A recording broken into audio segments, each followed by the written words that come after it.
is a video about my bottle lane connection awareness. So we will get started into the video with the F3592 model. It's pretty big. Here's me for comparison. And it is an American 5th generation multi-role stealth aircraft designed to replace more or less on fighter programs from the 1980s and 1990s.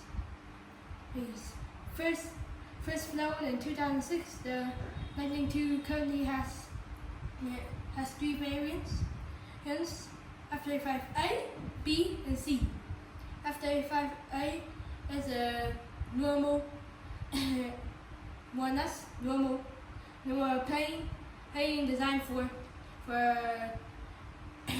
non-takeoff and landing procedures. It was designed for the Air Force with accordance to Lockheed Martin's $1 trillion aircraft project, which is ridiculous if you ask me, but I don't judge. The second variant, the F-35B, he was made for the Marine Corps, but it has the ability of short takeoff and landing, or STOVL.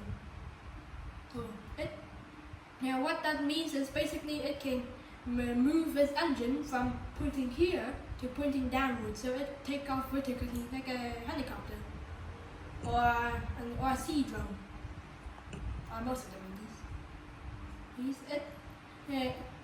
both the F-35A and F-35B are more or less the same plane, but they're different. I don't know, how can I judge?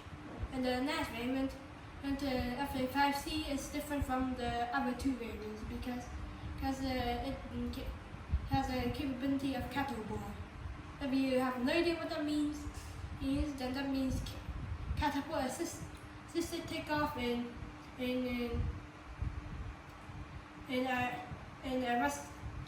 arrested recovery, aka it takes off from an aircraft carrier with the electromagnetic the catapult that yeets it off the aircraft carrier, and when it comes into landing, it has a tail hook. But because it's on the aircraft carrier, which is nervous, the smallest freaking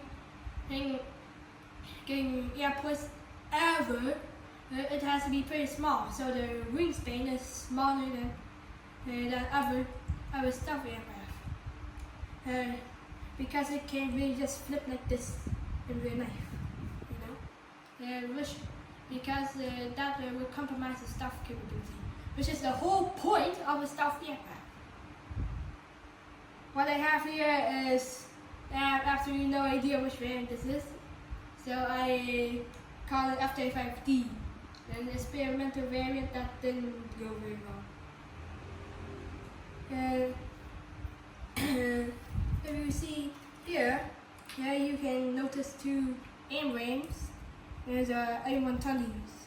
He's underneath in the hangar. It isn't a hangar, it's a weapons bay, but whatever.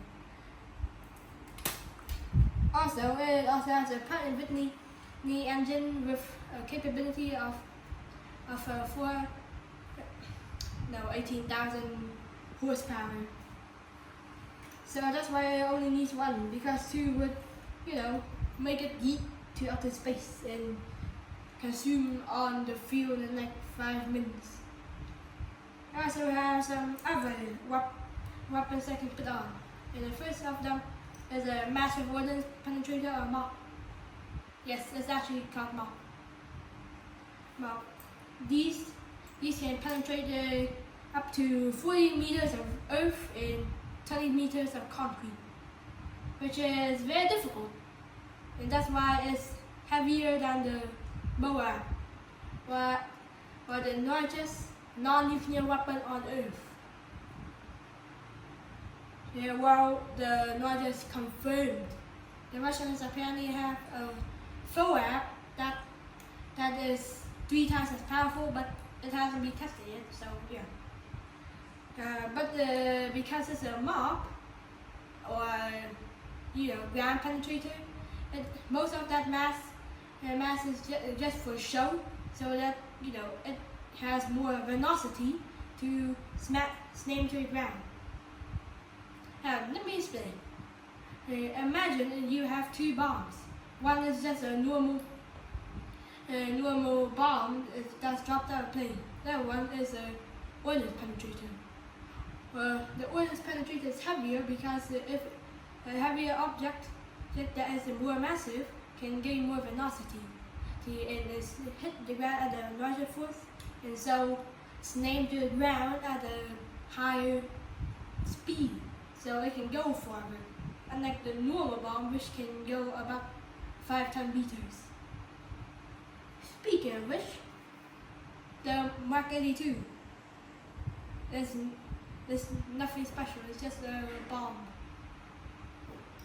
But next is the 87 Sparrow, commonly known as Fox 2 in mass media. It's just a radar-guided missile with no special capabilities other than knocks on and shoots.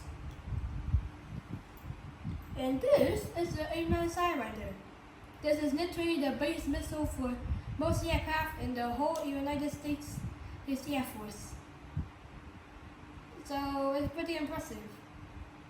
But it's still heat-seeking, so flares can defeat it, no problem. And with that, we're done with the F-35. But I still have the big ass fake Kinzon 30 thing, so yeah, that counts. And here is the F-14 Tomcat, otherwise known as the most expensive and unneeded program America ever built, because of these things: the retard mode on, the retard mode off.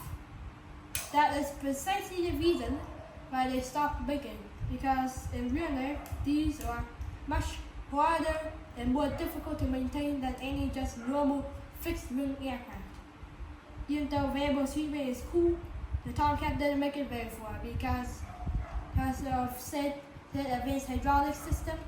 It had a habit of exploding randomly. And if you're a pilot, you usually do not want to explode mid-air, unless you want to die, which you don't, because that is a bad thing. And with that, we're done. But here is the Tu-95. Is a nuclear bomber made by Tupolev. I don't really have any nukes because this is a very shitty and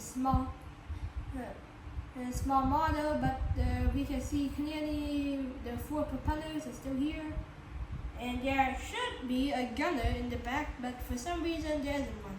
So yeah. Also, at least there's landing gear and 2 rockets, I think. I don't know, I never went to flight school.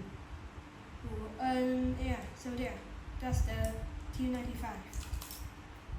And this is the F-15 Eagle. Some know it as the best freaking aircraft ever. And they have some good reasons for it. This is a still very small model, but whatever. It has an undisputed 104 to 0 air-to-air kills. There is 104 confirmed enemy aircraft shot down with 0 losses.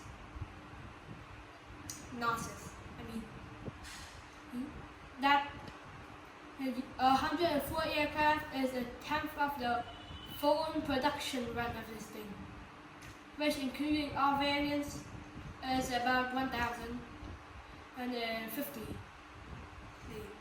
The F-15 Eagle terrified the service so much that they literally put 2 companies' entire manufacturing in line to build arguably one of the best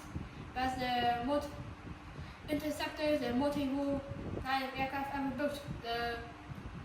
The Sukhoi Su-27 and the Su-30 flanker C variants of Sukhoi in the MiG-29 to MiG-30. Right now the MiG-30 is so sorry. Both of them, those were pretty expensive, but the MiG-29 was comparatively cheap compared to the Su-27. And for good reason. The Su-27 is literally bigger than the F-35 and roughly the same size as Su-37, which itself is about 3 meters long and 1.8 meters wide. It seems that the Russians seem to make the aircraft bigger to compensate for their tanks having a smaller size than Western counterparts, like their 182 Abrams, the output in the. And finally, we have the F-117. That monoplane skunk it technically didn't exist for 40-ish years. That's the first stuffed aircraft ever made. Any price that it relied heavily on rain which is radioabsorbent material, by the way. Right, and it could only carry with a couple of bombs. The reason why it has a fighter designation despite clearly being a strategic like a bomb deliverer is unknown. Some say it is to be confused with Soviets. The reason I provide is because the people at Skunk Works were drunk when they named it. Because that thing doesn't have any guns, any missiles, or any weapons, which is the point of the stuff you have. So yeah, that's basically it. I'm done. Remember to like and subscribe, and I'll see you later. Bye bye.